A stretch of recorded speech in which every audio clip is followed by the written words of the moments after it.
بسم اللہ الرحمن الرحیم ایاک نعبد و ایاک نستعین۔ جناب صدر، معزز سیکریٹری جنرل، عالی مرتبت، خواتین و حضرات، آج میں عالمی رہنماؤں کے اس فورم پر اپنے ملک کی نمائندگی کرتے ہوئے فخر محسوس کر رہا ہوں، جہاں ہمیں دنیا کو درپیش مسائل پر تبادلہ خیال کرنے کا موقع ملا ہے۔ میں بہت سے مسائل پر بات کرنا چاہتا ہوں، لیکن صرف آج کے لیے، اور میں خاص طور پر اس فورم پر اپنے ملک میں ایک مشکل وقت اور چیلنجز کا سامنا کرنے کے باوجود آیا ہوں۔ میں نہ آتا، لیکن میں محسوس کرتا ہوں کہ کچھ انتہائی فوری مسائل ہیں جن پر دنیا کو لازمانہ توجہ دینی چاہیے۔ تو سب سے پہلے میں موسمیاتی تبدیلی سے شروع کرتا ہوں۔ بہت سے رہنماؤں نے موسمیاتی تبدیلی کے بارے میں بات کی ہے، لیکن جناب صدر، میں محسوس کرتا ہوں کہ سنجیدگی کی کمی ہے۔ شاید دنیا کے کچھ رہنما جو بہت کچھ کر سکتے ہیں، صورتحال کی عجلت کو نہیں سمجھتے۔ ہمارے پاس بہت سے خیالات ہیں، لیکن جیسا کہ کسی نے کہا، فنڈنگ کے بغیر نظریات محض خام خیالی ہیں۔ پاکستان میں آپ کو اپنے ملک سے شروع کروں گا۔ ہمارا ملک دنیا کے ان 10 سر فہرست ممالک میں شامل ہے جو موسمیاتی تبدیلی سے سب سے زیادہ متاثر ہیں۔ ہم اپنے دریاؤں پر انحصار کرتے ہیں۔ ہم بنیادی طور پر ایک زرعی ملک ہیں، اور ہمارے دریاؤں کا 80% پانی گلیشیئرز سے آتا ہے۔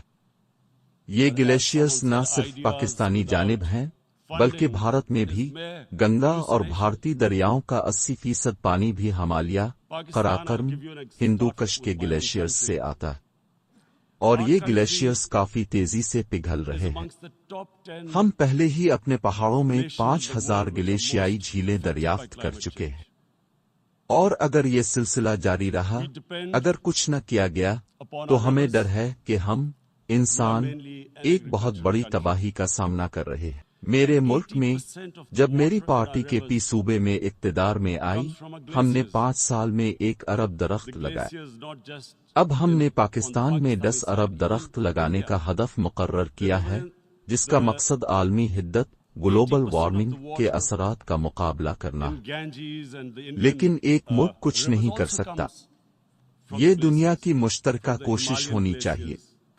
میری امید اس حقیقت سے آتی ہے کہ اللہ تعالیٰ نے انسانوں کو عظیم طاقتوں سے نوازا ہے۔ ہم کچھ بھی کر سکتے ہیں، بشرطے کہ ہماری بقا کی جبلت بیدار ہو جائے، اور یہی وہ چیز ہے جس کی میں امید کرتا ہوں کہ اقوام متحدہ اس میں قیادت کرے گی۔ زیادہ زور دیا جانا چاہیے، امیر ممالک کو مجبور کیا جانا چاہیے، وہ ممالک جو بنیادی طور پر گرین ہاؤس گیسوں کے اخراج کے ذمہ دار ہیں، انہیں مجبور کیا جانا چاہیے، کیونکہ ہمارا ملک گرین ہاؤس گیسوں میں نہ ہونے کے برابر حصہ ڈالتا ہے۔ لہذا میں محسوس کرتا ہوں کہ اقوام متحدہ کو اس پر قیادت کرنی چاہیے۔ میرا دوسرا مسئلہ میرے لیے اس وقت اس سے بھی زیادہ نازک ہے۔ جناب صدر، ہر سال اربوں ڈالر غریب ممالک سے نکل کر امیر ممالک کی طرف جاتے ہیں۔ ترقی پذیر دنیا کی حکمران اشرافیہ اربوں ڈالر لوٹ کر لے جاتی ہے، اور یہ رقم مغربی بینک اکاؤنٹس، آف شور اکاؤنٹس، ٹیکس ہیونز، ٹیکس چوروں کی پناہ گاہوں، اور مغربی دارالحکومتوں میں خریدی گئی کمپنیوں کے پیچھے چھپی مہنگی جائیدادوں میں پہنچ جاتی ہے۔ جناب صدر، یہ ترقی پذیر دنیا کو تباہ کر رہا ہے۔ یہ مزید غربت، اموات کا سبب بن رہا ہے۔ یہ ترقی پذیر دنیا کو غریب بنا رہا ہے۔ امیر اور غریب ممالک کے درمیان فرق اس منی لانڈرنگ کی وجہ سے بڑھ رہا ہے، جو اس لیے ہوتی ہے کہ پیسہ غریب ممالک سے امیر ممالک میں جاتا ہے۔ اسے اس طرح نہیں سمجھا جاتا جیسے، مثال کے طور پر، منشیات دہشت گردی کی مالی معاونت سے آنے والے پیسے کو سمجھا جاتا ہے۔ جس سنجیدگی سے دہشت گردی کی مالی معاونت اور منشیات سے آنے والے پیسے سے نمٹا جاتا ہے، وہ اس طریقے سے نہیں ہے جس طرح غریب ممالک کو ان کی اشرافیہ لوٹ رہی۔ میرے ملک میں جب میں نے 1 سال پہلے اپنی حکومت کا چارج سنبھالا تو اس سے پہلے کے 10 سالوں میں ہمارا کل قرض اس قرض سے 4 گنا بڑھ گیا جو ہم نے 60 سالوں میں جمع کیا تھا۔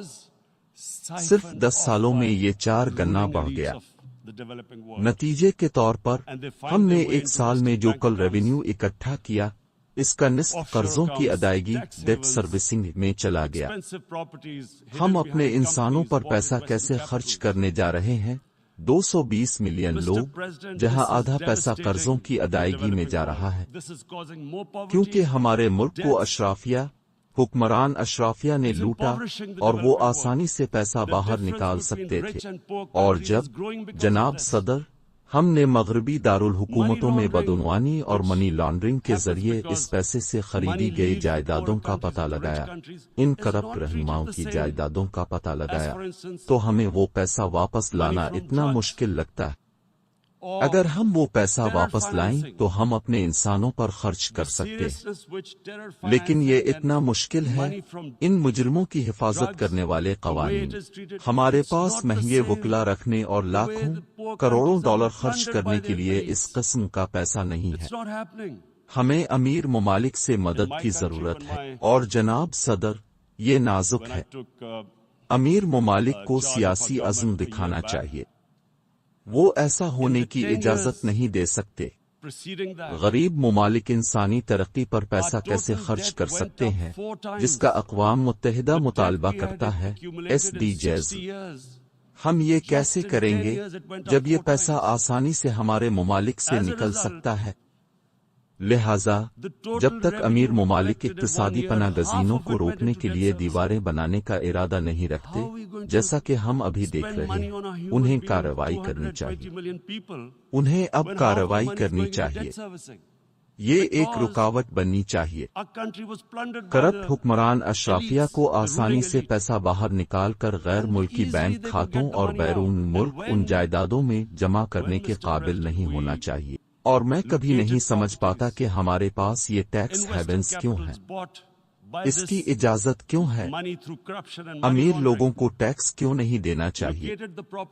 یہ کہنا قانونی کیوں ہے کہ آپ کے پاس یہ ٹیکس ہیونز ہیں جہاں آپ کے خفیہ اکاؤنٹس ہیں؟ کیونکہ اب جانتے ہیں دنیا بدل رہی ہے، دنیا کی آبادی بڑھ رہی ہے۔ جلد ابدیر ایک بحران پیدا ہوگا اگر غریب غریب تر ہوتے گئے اور امیر امیر تر ہوتے گئے۔ جلد ابدیر ایک بحران پیدا ہونے والا ہے۔ تو یہ میرا دوسرا نکتہ ہے۔ مجھے امید ہے کہ اقوام متحدہ اس میں قیادت کرے گا۔ اس میں IMF، world bank, Asian development bank شامل ہیں۔ انہیں ترقی پذیر دنیا کی اس لوٹ مار کو روکنے کا کوئی طریقہ تلاش کرنا چاہیے۔ میرا تیسرا نکتہ اسلاموفوبیا ہے۔ دنیا میں 3 ارب مسلمان ہیں۔ لاکھوں مسلمان دوسرے ممالک، یورپی ممالک، امریکہ میں اقلیتوں کے طور پر رہتے ہیں۔ 9 نومبر کے بعد سے اسلاموفوبیا اس رفتار سے بڑھا ہے کہ یہ تشویشناک ہے۔ انسانی برادریاں ایک ساتھ رہتی ہیں، ان کے درمیان سمجھ بوجھ ہونی چاہیے، لیکن اسلاموفوبیا تقسیم پیدا کر رہا ہے۔ مسلم خواتین کا حجاب پہننا ایک مسئلہ بن گیا ہے۔ کچھ ممالک میں یہ ایک مسئلہ بن گیا ہے۔ حجاب کسی قسم کا ہتھیار ہے۔ ایک عورت ممالک میں اپنے کپڑے اتار سکتی ہے لیکن وہ مزید کپڑے نہیں پہن سکتی۔ یہ اسلاموفوبیا کی وجہ سے کیسے ہو رہا ہے؟ اور یہ اسلاموفوبیا کہاں سے شروع ہوا؟ 9 نومبر کے بعد۔ اور یہ کیوں شروع ہوا؟ کیونکہ بعض مغربی رہنماؤں نے دہشت گردی کو اسلام سے جوڑ دیا۔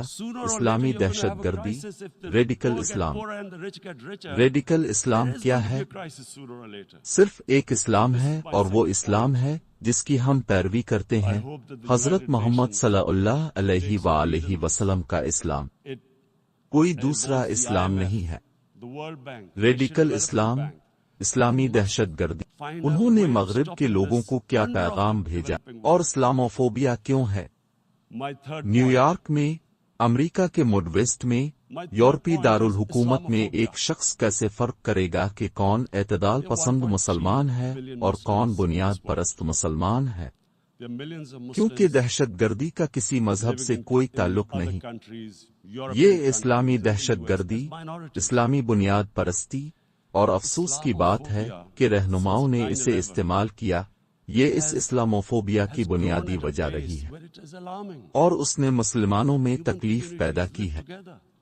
ہم مسلم ممالک میں اس اسلاموفوبیا کو بیرون ملک پھیلتے ہوئے دیکھتے ہیں اور یہ بدتر ہوتا جا رہا ہے۔ اور میں صرف یہ کہنا چاہوں گا جناب صدر کہ یورپی ممالک میں یہ مسلم کمیونٹیز کو الگ تھلگ کر رہا ہے، اور ہم سب جانتے ہیں کہ الگ تھلگ کرنا بنیاد پرستی کی طرف لے جاتا ہے۔ شام اور دیگر مقامات پر عسکریت پسند بننے والے کچھ لوگ الگ تھلگ مسلم کمیونٹیز سے تھے، اور میرا نقطہ یہاں یہ ہے کہ ہمیں اس مسئلے کو حل کرنا چاہیے۔ مجھے افسوس کے ساتھ کہنا پڑتا ہے کہ ہم مسلم رہنماؤں نے بھی اس مسئلے کو حل نہیں کیا۔ 9 نومبر کے بعد جب یہ بات سامنے آئی، ریڈیکل اسلام کے خلاف جنگ، بجائے اس کے کہ مسلم رہنما مغرب کو یہ سمجھانے کی کوشش کرتے کہ ریڈیکل اسلام جیسی کوئی چیز نہیں ہے۔ تمام انسانی برادریوں میں بنیاد پرست ہوتے ہیں، لبرل ہوتے ہیں اور اعتدال پسند ہوتے ہیں۔ تمام انسانی برادریوں میں عیسائی، یہودی، ہر کوئی، لیکن اسلام بنیاد پرست نہیں ہے، نہ یہودیت، نہ عیسائیت، نہ ہندو مت۔ کوئی مذہب بنیاد پرستی کی تبلیغ نہیں کرتا۔ تمام مذاہب کی بنیاد ہمدردی اور انصاف ہے، جو ہمیں جانوروں، حیوانی سلطنت سے ممتاز کرتی ہے۔ لیکن بدقسمتی سے مسلم قیادت کو ریڈیکل اسلام کہے جانے کا اتنا خوف تھا کہ وہ سب اعتدال پسند بن گئے۔ پاکستان میں ہم طوفان کے مرکز میں تھے، اور ایک حکومت نے روشن خیال اعتدال پسندی انلائٹنڈ مادریشن کا جملہ گھڑا۔ کوئی نہیں جانتا تھا کہ اس کا کیا مطلب ہے، لیکن سب نے مغربی سوٹ پہننا شروع کر دیا کہ وہ اعتدال پسند ہے۔ انگریزی بولنا شروع کر دیا، یہاں تک کہ وہ لوگ جو انگریزی نہیں جانتے تھے وہ بھی انگریزی بولیں گے کیونکہ وہ اعتدال پسند تھے۔ کسی کو کوئی اندازہ نہیں تھا کہ یہ کیا ہے، کیونکہ ہم نے مسلم دنیا میں مغرب کو یہ نہیں سمجھایا کہ ریڈیکل اسلام جیسی کوئی چیز نہیں ہے۔ ایک وجہ کہ 9 نومبر کے بعد اسلام کو دہشت گردی، خود کش حملوں سے کیوں جوڑا گیا، کیونکہ 9 نومبر کے بمباروں نے خود کش حملہ کیا تھا۔ ہر طرح کے نظریات سامنے آئے کہ مسلمان خود کش حملوں میں ملوث ہیں کیونکہ انہیں جنت میں حوریں ملیں گی۔ کچھ لوگ خواتین خودکش بمباروں کے بارے میں بات کرنے لگے، تو یہ عجیب و غریب چیز ہوئی۔ کسی نے خودکش حملوں کی وضاحت نہیں کی اور اسلام کو اس سے جوڑ دیا گیا۔ کسی نے تحقیق نہیں کی کہ 9 نومبر سے پہلے دنیا میں زیادہ تر خودکش حملے تامل ٹائیگرز نے کیے تھے جو ہندو تھے۔ کسی نے ہندو مت کو مورد الزام نہیں ٹھہرایا، اور بالکل صحیح، ہندو مت کا اس سے کیا لینا دینا جو سری لنکا میں مایوس لوگ کر رہے تھے۔ ہم سب جانتے ہیں، ہم نے دوسری جنگ عظیم کے آخر میں جاپانی کامیکاز پائلٹس کے بارے میں فلمیں دیکھی ہیں جو خودکش حملے کر رہے تھے۔ کسی نے مذہب کو مورد الزام نہیں ٹھہرایا، لیکن یہاں ہم یہ ثابت کرنے کی کوشش کر رہے تھے کہ ہم اعتدال پسند ہیں اور مغرب کو یہ نہیں سمجھا رہے تھے۔ لیکن سب سے اہم بات جو میں آج یہاں کہنا چاہتا تھا، اس اسلاموفوبیا کی وضاحت کرتے ہوئے جناب صدر، اور میں محسوس کرتا ہوں کہ یہ بہت اہم ہے کیونکہ میں نے انگلینڈ میں پروفیشنل کھیل کھیلنے کی وجہ سے وہاں بہت وقت گزارا ہے، لہٰذا میں جانتا ہوں کہ مغربی ذہن کیسے کام کرتا ہے اور مغرب مذہب کو کیسے دیکھتا ہے۔ تو اسلام کے بارے میں غلط فہمی کہاں سے آئی، اور اس کی ایک وجہ جس نے اسلاموفوبیا پیدا کیا وہ یہ تھی کہ 1989 میں یہ کتاب شائع ہوئی جس میں ہمارے نبی حضرت محمد صلی اللہ علیہ وآلہ وسلم کی توہین کی گئی، ان کا مذاق اڑایا گیا، اور مسلم دنیا میں رد عمل ہوا۔ مغرب سمجھ نہیں سکا کہ مسئلہ کیا تھا۔ کیونکہ مغرب میں چونکہ میں نے مغرب میں اتنا وقت گزارا ہے مذہب کو بالکل مختلف انداز میں سمجھا جاتا ہے. وہ مذہب کو اس طرح نہیں دیکھتے جس طرح ہم دیکھتے ہیں، اور اس لیے اسلام کو ایک عدم برداشت والا مذہب سمجھا گیا. یہ اظہار رائے کی آزادی کے خلاف تھا اور اسلام کو بہت نقصان پہنچا. 30 سال پہلے مجھے اب بھی یاد ہے یہ ایک اہم موڑ بن گیا، اور ہر 2-3 سال بعد کوئی نہ کوئی نبی اکرم کی توہین کرتا، مسلمانوں کا رد عمل آتا، اور پھر وہی بات ہوتی کہ اسلام ایک عدم برداشت والا مذہب ہے. اس بار میں مغرب میں لوگوں کے ایک مخصوص طبقے کو مورد الزام ٹھہراتا ہوں جنہوں نے جان بوجھ کر اسے اکسایا، یہ جانتے ہوئے کہ اس کا کیا اثر ہوگا. لیکن مغرب میں لوگوں کی اکثریت اسے نہیں سمجھ سکی. یہ وہ جگہ ہے جہاں ایک بار پھر مسلم قیادت نے مسلمانوں کو مایوس کیا. ہمیں انہیں سمجھانا چاہیے تھا کہ نبی اکرم ہمارے لیے کیا معنی رکھتے ہیں. تو 1 منٹ میں یہ سمجھانے کی کوشش کروں گا کہ وہ ہمارے لیے کیا معنی رکھتے ہیں. نبی اکرم الہامی کتاب قرآن پاک کے گواہ تھے. قرآن پاک مسلمانوں کے لیے ہدایت کی کتاب ہے، اور نبی کی زندگی قرآن پر عمل کرنے کا نمونہ تھی. وہ اس بات کی مثال تھے کہ قرآن ہمیں کیسا بننے کی رہنمائی کرتا ہے. لہذا وہ ہمارے لیے آئیڈیل ہیں. ہم سب ان تک پہنچنے کی کوشش کرتے ہیں. نبی نے مدینہ کی ریاست قائم کی، اسلام کی پہلی ریاست. وہ ریاست مسلم تہذیب کی بنیاد بنی جو اگلے 700 سال تک غالب تہذیب رہی. اور وہ ریاست کیا تھی؟ میں اسلام کے بارے میں اتنی عجیب باتیں سنتا ہوں کہ یہ خواتین کے خلاف ہے، یہ اقلیتوں کے خلاف ہے.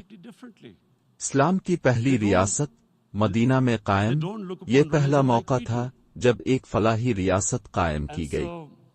ریاست نے کمزوروں، بیواؤں، یتیموں، غریب لوگوں کی ذمہ داری لی، اور اس نے امیروں پر ٹیکس لگایا، پیسہ غریبوں پر خرچ کیا. ریاست نے اعلان کیا کہ تمام انسان آدم کی اولاد ہیں، لہذا برابر ہیں، چاہے ان کی جلد کا رنگ کچھ بھی ہو.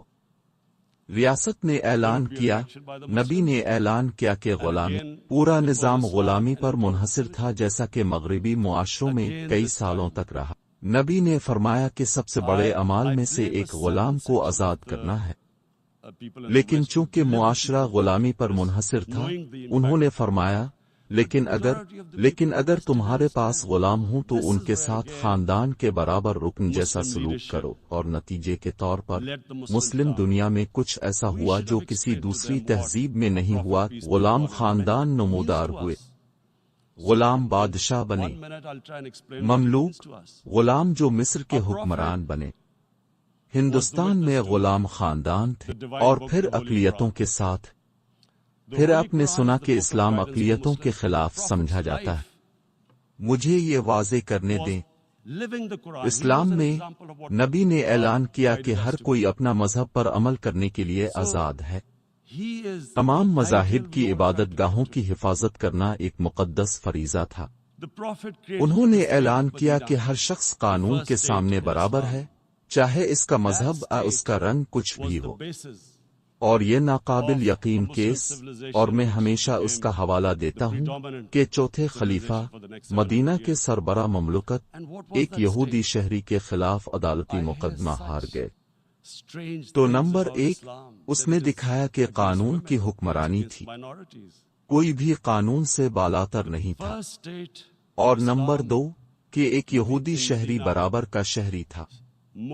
تو جناب صدر، جب کوئی مسلم معاشرہ اپنی اقلیتوں کے ساتھ ناانصافی کرتا ہے تو وہ اسلام کے مذہب اور نبی اکرم کے خلاف جا رہا ہوتا ہے. لہذا یہ سمجھنا ضروری ہے، نبی ہمارے دلوں میں بستے ہیں. جب ان کا مذاق اڑایا جاتا ہے، توہین کی جاتی ہے، تو تکلیف ہوتی ہے. جیسا کہ ہم انسان جانتے ہیں، ہم انسان ایک بات سمجھتے ہیں، دل کی تکلیف جسمانی تکلیف سے کہیں زیادہ تکلیف دہ ہوتی ہے، اور اسی لیے مسلمان رد عمل ظاہر کرتے ہیں. اور میں نے ہمیشہ سوچا کہ اگر مجھے کبھی یہ سٹیج ملا تو میں یہ دنیا کی کمیونٹی، خاص طور پر مغربی کمیونٹی کو سمجھانے کی کوشش کروں گا، کیونکہ مغربی کمیونٹی میں رہنے کی وجہ سے لوگ یہ نہیں سمجھتے تھے۔ جب میں پہلی بار نوعمری میں انگلینڈ گیا تو وہاں حضرت عیسیٰ علیہ السلام پر ایک مزاحیہ فلم تھی۔ مسلم معاشروں میں یہ ناقابل تصور ہے، لہذا ہمیں یہ سمجھانے کی ضرورت ہے کہ دیکھیں، ایک انسانی برادری میں ہمیں اس بات کے بارے میں حساس ہونا چاہیے کہ دوسرے انسانوں کو کیا تکلیف پہنچتی ہمارے پاس ہے، اور مغربی معاشرے میں، اور بالکل صحیح، ہولوکاسٹ کو حساسیت کے ساتھ برتا جاتا ہے کیونکہ یہ یہودی برادری کو تکلیف دیتا ہے۔ ہم بس یہی چاہتے ہیں کہ جب ہمارے مقدس نبی کی توہین کر کے ہمیں تکلیف پہنچانے کے لیے اظہار رائے کی آزادی کا استعمال نہ کرے، بس یہی ہم چاہتے ہیں، اور نہ۔ چوتھا نقطہ، جناب صدر، یہ سب سے نازک نقطہ ہے۔ یہ وہ وجہ ہے جس کی وجہ سے میں خاص طور پر یہاں آیا ہوں۔ یہ کشمیر میں جو کچھ ہو رہا ہے اس کے بارے میں ہے۔ اس سے پہلے کہ میں اس پر آگے بڑھوں، میں ایک بات واضح کرنا چاہتا ہوں کہ جب ہم اقتدار میں آئے تو میری پہلی ترجیح یہ تھی کہ پاکستان ایک ایسا ملک ہوگا جو امن لانے کی پوری کوشش کرے گا۔ ہم دہشت گردی کے خلاف جنگ سے گزر چکے تھے۔ ہم نے 2001 کے بعد امریکہ کی دہشت گردی کے خلاف جنگ میں شمولیت اختیار کی، اور پاکستان اپنے بدترین ادوار میں سے ایک سے گزرا جہاں 70,000 پاکستانی جاں بحق ہوئے اور ہماری معیشت کو $150 ارب سے زیادہ کا نقصان ہوا۔ اور جناب صدر، میں نے جنگ کی مخالفت کی کیونکہ 80 کی دہائی میں پاکستان نے مغربی ممالک کے ساتھ مل کر افغانستان میں سوویت یونین کے خلاف آزادی کی جدوجہد میں حصہ لیا تھا، اور اسے مغربی ممالک نے فنڈ کیا تھا۔ یہ مجاہدین گروپ جنہیں گوریلا جنگ کی تربیت دی گئی تھی، انہیں پاکستانی فوج نے تربیت دی تھی، مغربی ممالک اور خاص طور پر امریکہ نے فنڈ کیا تھا، اور انہوں نے افغانستان میں آزادی کی جدوجہد کی۔ سوویت یونین انہیں دہشت گرد کہتا تھا، ہم انہیں آزادی کے جنگجو کہتے تھے۔ 1989 میں سوویت یونین پیچھے ہٹ گیا، امریکی بوریا بستر سمیٹ کر چلے گئے، اور پاکستان ان گروپوں کے ساتھ رہ گیا۔ پاکستان نے امریکہ کے ساتھ دہشت گردی کے خلاف اس جنگ میں شمولیت اختیار کی، اور اب ایک حکومت سے توقع کی جا رہی تھی۔ میں نے اس جنگ میں شامل ہونے کی مخالفت کیوں کی؟ اس کی وجہ یہ تھی کہ یہاں ہم نے انہیں جہاد یعنی غیر ملکی قبضے کے خلاف آزادی کی جدوجہد میں ذہن سازی کی تھی۔ اب چونکہ ہم امریکہ میں شامل ہو گئے تھے اور امریکہ نے افغانستان پر قبضہ کر لیا تھا، اب ہمیں انہیں یہ بتانا تھا کہ نہیں، یہ آزادی کی جدوجہد اور جہاد نہیں، یہ دہشت گردی ہے۔ اسی لیے میں نے اس وقت کی حکومت کو یہ بتانے کی کوشش کی کہ اب جانتے ہیں، غیر جانبدار رہیں کیونکہ آپ کا ان پر اثر و رسوخ ہوگا، آپ انہیں کنٹرول کر سکیں گے، لیکن اگر آپ ان میں شامل ہو جاتے ہیں تو آپ ساتھی بن جائیں گے اور وہ آپ پر حملہ کریں گے۔ جو کہ ہوا، وہ ہمارے خلاف ہو گئے۔ ہم ایک ڈراؤنے خواب سے گزرے۔ 70,000 لوگ ایک ایسی جنگ میں مارے گئے جس سے ہمارا کوئی لینا دینا نہیں تھا۔ کوئی پاکستانی 9 نومبر میں ملوث نہیں تھا۔ طالبان افغانستان میں تھے، القاعدہ جنگل میں تھی، اور ہمارا اس سے کیا لینا دینا؟ 70,000 پاکستانی مارے گئے۔ لہذا جب ہم اقتدار میں آئے، ہم نے فیصلہ کیا کہ ہم ان گروپوں کے جو کچھ بچا ہے اسے ختم کر دیں گے، اور یہ فیصلہ صرف ہم نے نہیں کیا بلکہ پاکستان کی تمام سیاسی جماعتوں نے کیا۔ بدقسمتی سے انہوں نے اس پر عمل درآمد نہیں کیا، لہذا ہم اقتدار میں آئے، ہم نے اس پر عمل درآمد کرنے کا فیصلہ کیا، اور ہم نے جو کچھ بھی گروپوں کا بچا تھا اسے ختم کر دیا۔ اور میں جانتا ہوں کہ بھارت ہم پر الزام لگاتا رہتا ہے کہ یہ گروپ موجود ہیں۔